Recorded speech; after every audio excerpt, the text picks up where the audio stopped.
Mainnya di SCBD keren. Makannya mau hemat bisa. Aku kasih tahu hidden gem makan hemat di SCBD. Yuk turun tangga dulu ke bawah kolong. Tapi tempatnya enak tuh. Asri. Paling laku apa? Paling favorit?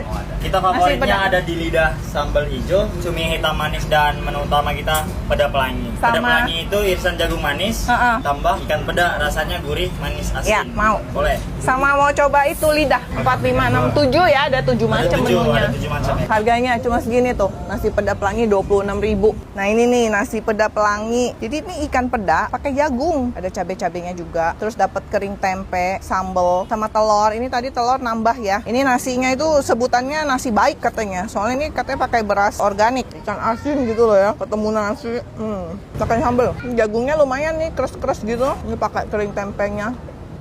Kok kering tempe sih? Kentang. Nah ini kan asin kan pedanya. Kering kentangnya ini kan agak manis, jadi dicampur oke lah. Nah aku cobain juga satu lagi nasi lidah. Lumayan sih tuh, banyak loh lidahnya. Ini lidahnya lumayan nih, tebal juga nih potongannya. Dia sambal hijau jadi rada mirip masakan Padang dikit gitu. Minumnya teh telang. Warna ungu. Yang mau cobain namanya nasi peda pelangi di SCBD.